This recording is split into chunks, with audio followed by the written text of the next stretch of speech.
Jadi bukan selama ini kalau kita sering dengar ada gium karir itu akan ditentukan oleh 4 hal gitu kan ya. Kedekatan. Ya, garis tangan gitu kan ya, campur tangan gitu kan. Sama tanda Kemudian tangan. buah tangan supaya dapat tanda tangan gitu kan.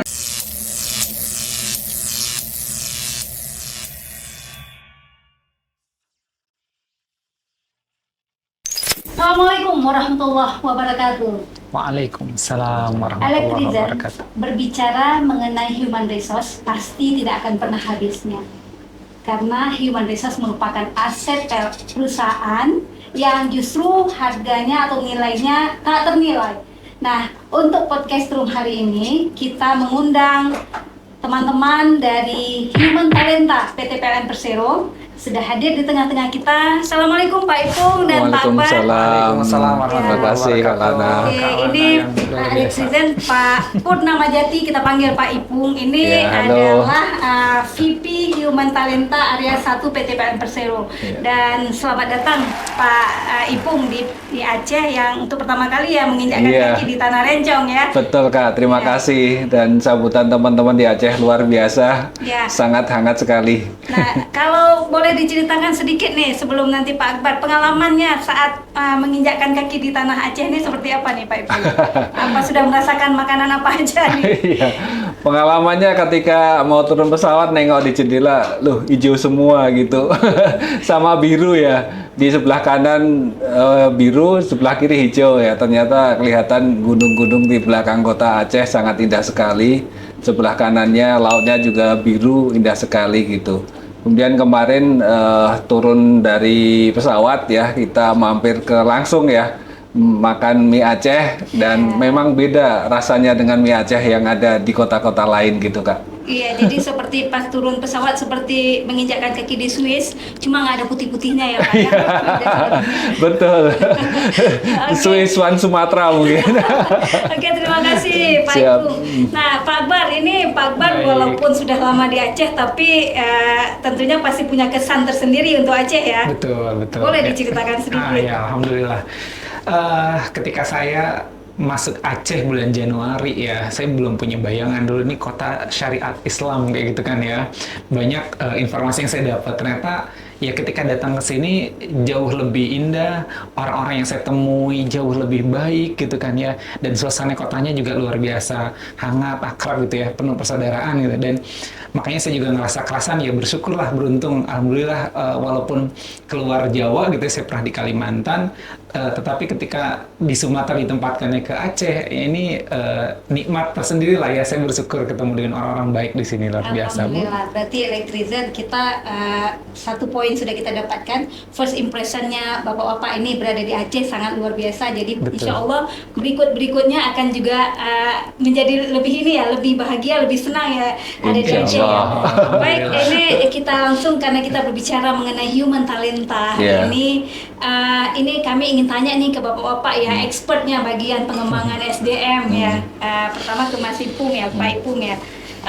Ini kan kita PLN sudah masuk ke transformasi 2.0. Betul. Ya. Jadi di situ ada growth moonshot, ada digitalisasi, ada juga launchpad ya. Yeah. Nah, ini sebenarnya sebagai pengelola SDM ya, apa yang menjadi benang merah ini antara ya dulu transformasi 1.0 dengan 2.0 Yeah. yang tentunya merupakan banyak hal yang mungkin yang improve Yeah. di sini dalam hal pengelolaan SDM. Mungkin ke Pak Ipung dulu. Ya, memang di digital 2.0 ini sangat menantang ya. Akan mengubah proses bisnis dan juga landscape bisnis PLN itu sendiri ya. Yang pertama terkait dengan growth moonshot ya. Kita akan masuk ke dalam jajaran 500 perusahaan dunia dengan pendapatan terbesar.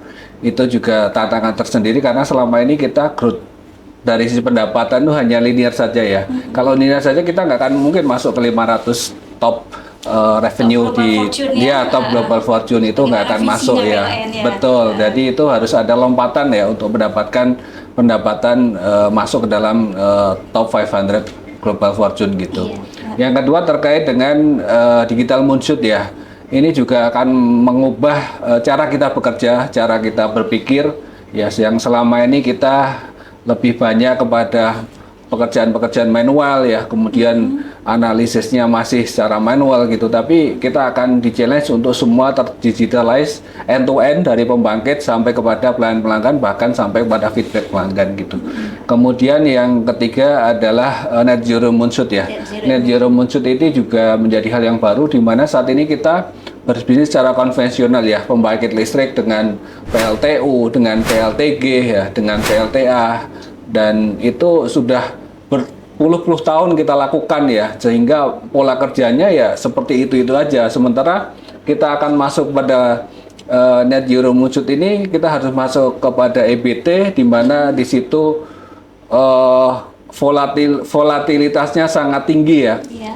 Dan juga dari sisi keseimbangan beban ya, secara teknis itu sangat rumit sekali, jadi itu menjadi tantangan sendiri bagi PLN. Dan untuk sebagai pendukungnya, Moonshot Launchpad ya, itu salah satu bagiannya adalah terkait dengan HR ya, atau pengembangan SDM. Nah, kita akan mengembangkan SDM ke arah 3 itu gitu. Jadi ke arah digitalisasi, kemudian net zero, dan juga growth gitu. Betul. Jadi itu adalah tantangan kita, sama dengan tantangan perusahaan, bagaimana kita untuk menyiapkan karyawan ke arah 3 Moonshot tadi, seperti itu Kak. Oke, baik Pak Ibu. Nah, mungkin ke Pak Akbar nih, Baik. sebagai manajernya Baik, siap. Human Talenta gitu ya. Nah, ini kan lebih mendetail mungkin ya, yang harus disahuti oleh manajernya itu ya. Bagaimana mengelola, memanage SDM-nya kita itu sehingga siap menghadapi digitalisasi, menghadapi tuntutan yang growth, apalagi yang growth-nya harus beyond gitu ya. Ini bagaimana nih Pak Akbar nih? Boleh sedikit disampaikan ke Elektrizer? Oke, baik ya. Tadi kan kalau Mas Ipung ya saya nyebutnya, Iya. Pak Pramajati ini Iya. sahabat saya sebetulnya. Beliau juga masuk PLN bareng-bareng saya, tapi luar biasa ilmunya. Jadi beliau juga guru saya. Dan gitu juga kan. tulis tangannya ya. Nah, kalau beliau tadi berbicara di tataran strategis gitu ya, mungkin saya di level operasionalnya gitu, Benar. bahwa kita mengenal SDM itu perannya dulu sebagai kepegawaian gitu ya. Setelah kemudian PLN juga bertransformasi menjadi human resource gitu ya. Kemudian hari ini kita hadir dengan format baru itu sebagai human capital. Jadi Iya. melihat pegawai itu bukan sekedar sebagai sumber daya, tetapi capital gitu. Capital itu modal yang Modal. kemudian bisa memberikan outcome gitu kan ya. Ada value creation dan sebagainya. Nah, kami saat ini akan berubah baju nih fungsi pengelola HC ini, namanya Human Capital Business Capital. Partner. Jadi kami memerankan tugas baru sebagai strategic business partner unit gitu ya. Tidak hanya berdiri sendiri sebagai fungsi SDM, tetapi Iya. kemudian di sisi lain menjawab tantangan, kebutuhan organisasi dan strategi bisnis di unit gitu ya. Nah, aplikasinya apa gitu ya, terkait dengan misalnya program pengembangan karir, manajemen talenta pegawai gitu ya. Nah, itu tuh kami punya ada namanya sekarang Hafiz misalnya ya, Human Asset Value gitu, Information System. Sehingga database terkait dengan pegawai, hasil assessment, database diklatnya, data-data program pengembangan, kemudian sampai ke penilaian kinerja pegawai, itu ada di sebuah Report sistem. di dalam Hafiz itu. Betul.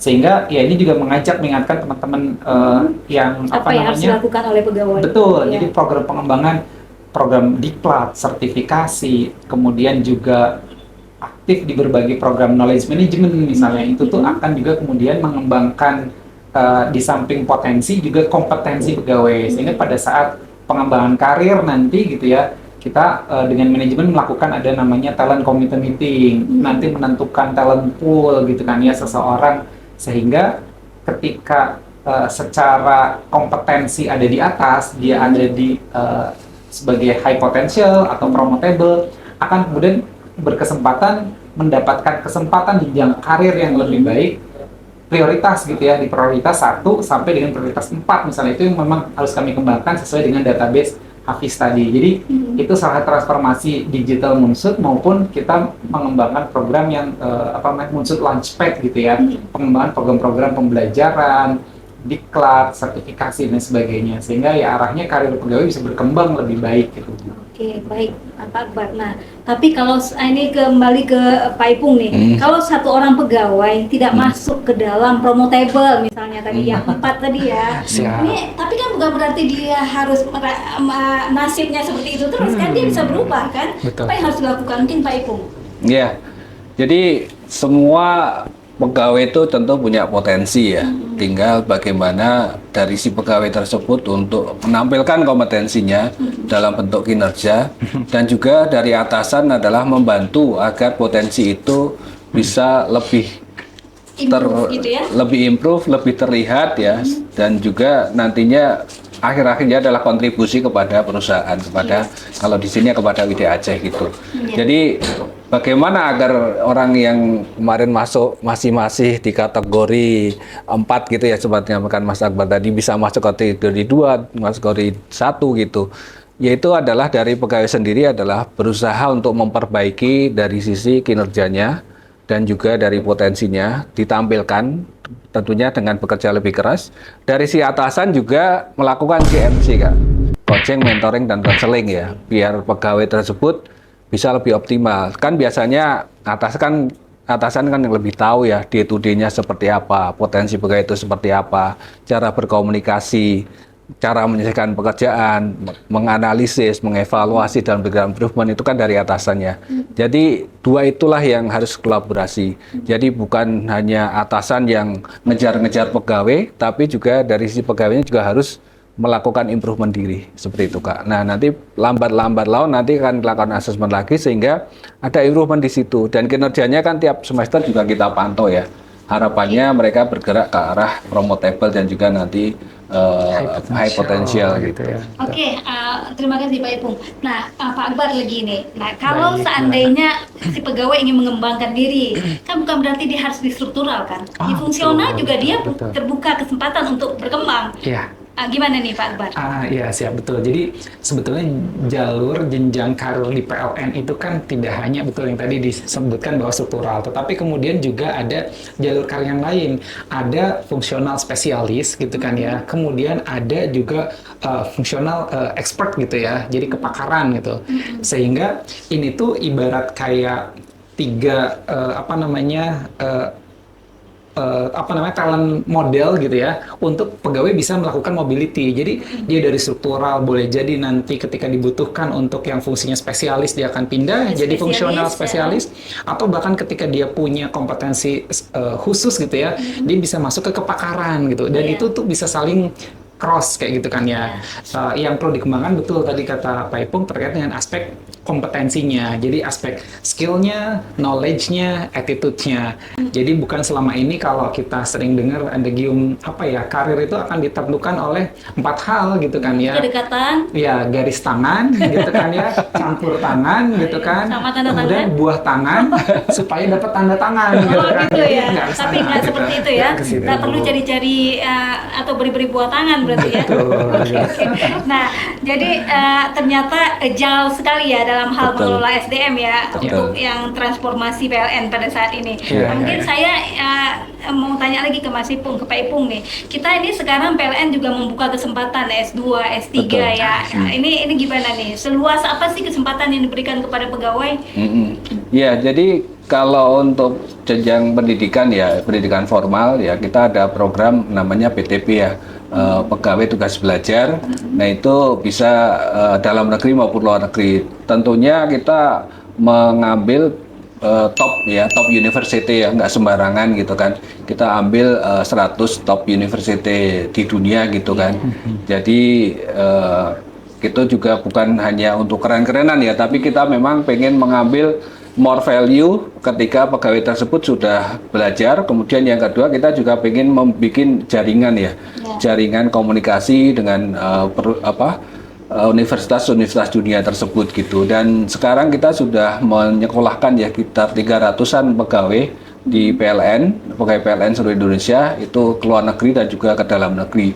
Dalam negeri kita juga kerjasama dengan top university ya, ITB, kemudian UGM, ITS, UI gitu, untuk menyekolahkan mereka. Dan untuk di dalam negeri, selain mereka pakai tugas belajar yang meninggalkan pekerjaan, itu juga ada program PBJJ ya. namanya PBJJ ya, program pembelajaran jarak jauh, di mana pegawai selain mereka bekerja di pagi hari, mereka sorenya juga belajar ya secara online sampai malam ya. Kemudian mereka juga mendapatkan tugas-tugas untuk pembelajaran tersebut gitu. Dan dia cukup challenge ya sebenarnya. Saya lihat teman-teman yang belajar sambil bekerja ini, mereka ya cukup menantang lah bagi mereka, Ini karena menarik nih, betul. Pak Ipung nih.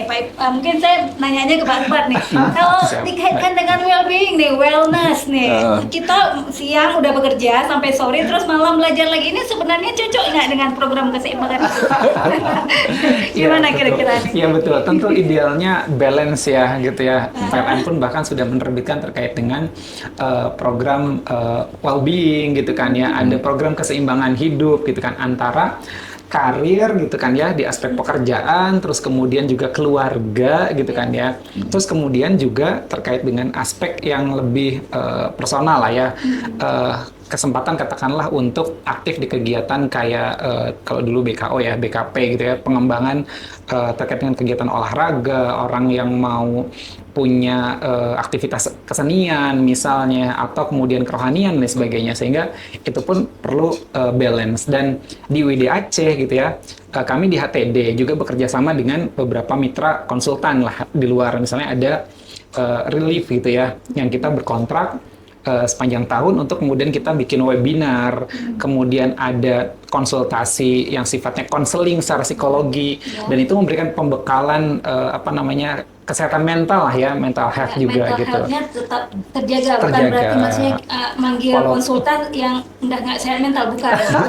Iya. Jadi maksudnya udah dimitigasi bahwa ini dengan rasnya kondisi kita, berarti kita butuh ini ya. Iya, butuh, kita udah double Zoom, juga. triple Zoom gitu, kakak kerja siang malam, sekarang udah nggak kenal waktu, tetapi kemudian ada ya kesempatan untuk bisa healing, bisa konsultasi, bisa dapat pendampingan dari konselor dan sebagainya begitu, Bu. Saya kira teman-teman yang misalkan ya tugas belajar dengan tidak meninggalkan pekerjaan, tetap ada waktu-waktu ya, misalkan Sabtu Minggu ya curi-curi lah pinter-pinternya mereka gitu. Karena Kadang iya. leader harus seperti itu ya. Betul. Bahkan yang baru nih ya Pak Ipung, kita tuh ke depan pengen mengembangkan program pembelajaran untuk manajemen yang sifatnya lebih eksklusif gitulah ya, program di hari libur nanti kayak gitu kan ya. Kalau itu nanti memungkinkan bisa kita roll out gitu. Ya, kita tunggu nanti Baik. surprise-nya dari Insya Allah, HTD ya. siap. Ya, ini sebelum kita tutup podcast ini, Pak Ipung, karena kita ini di YouTube ya, jadi disaksikan oleh elektrizen yang lain gitu ya. Ada pesan nggak? Mungkin elektrizen pingin juga nih jadi PLNers ya. Ya, apa yang harus mereka persiapkan sehingga mereka itu memang betul-betul sesuai dengan requirement-nya PLN? Ya, yang pertama tentu adalah dari sisi kompetensi pasti ya. Kompetensi itu kan ada soft kompetensi juga hard kompetensi ya. Kalau soft kompetensi kan itu bagian dari atribut jiwa kita ya. Bagaimana kita untuk belajar, bagaimana kita berkembang, kemudian bagaimana kalau kita mengerti masalah itu mampu menyelesaikan masalah dengan baik, menganalisis masalah, menyimpulkan, memberikan rekomendasi gitu. Dan yang ketiga, kita tidak boleh gampang menyerah ya, harus tahan, harus menjadi jiwa yang kuat ya, sehingga ketika kita menghadapi masalah itu nanti kita bisa tetap strong ya, tidak mudah putus asa. Itu dari sisi soft kompetensi. Dari sisi hard kompetensi tentunya teman-teman juga harus punya kualifikasi di bidangnya masing-masing ya. Jadi teman-teman yang di jurusan teknik elektro ya, paling tidak dia mengetahui lah ilmu-ilmu di teknik elektro. Syukur-syukur ada tambahan pengetahuan terkait dengan teknologi terkini, dengan dikaitkan dengan digitalisasi, dengan robotik dan lain sebagainya. Demikian juga yang teman-teman di jurusan lain ya. Memang PLN saat ini masih dominan di area teknik ya, dari teknik elektro, teknik mesin, kemudian teknik sipil. Namun ke depan dengan pertumbuhan dan juga kebutuhan dan juga dari strategi PLN untuk muncul tadi, itu akan membuka kesempatan bagi teman-teman dari bidang lain untuk bergabung ya. baik itu terkait dengan lingkungan, isu-isu lingkungan, kemudian terkait dengan digitalisasi, IT, kemudian juga nantinya mungkin juga akan masuk nanti kita akan meng-hire teman-teman dari jurusan dengan background pertanian ya. Ini kaitannya adalah misalkan nanti dan juga sudah terjadi ya. Sekarang ini kan kita menggalakkan untuk net zero emission itu adalah dengan penggunaan bahan bakar dari kayu ya, kayu-kayu yang punya kalori tinggi gitu. Nah, disitulah nanti kita juga akan membutuhkan teman-teman pertanian untuk membudidayakan kayu-kayu yang Kaliandra, gitu betul, kayu kaliandra ataupun mungkin pohon jati atau pohon apapun yang mereka punya kalori tinggi. Nah, itu kan butuh teman-teman dengan basic pertanian sehingga nanti budidayanya lebih bagus ya. Tidak nanam 1000 pohon yang tumbuh 5 pohon, tapi benar-benar kita menanam 1 juta pohon yang tumbuh juga 1 juta pohon dan kita bisa panen nanti untuk sebagai bahan bakar untuk PLTU menggantikan PLTU batubara. Gitu. Jadi kesempatan di PLN ke depan sangat terbuka lebar, bukan hanya mesin, elektro dan juga sipil, tapi jurusan lain insya Allah kita siap untuk meng-hire. Oke, terima kasih Mas Ipung, luar Terima biasa kasih. sekali. Mungkin Pak Akbar ada yang ingin dipesankan buat para elektrizen, terutama PLNers?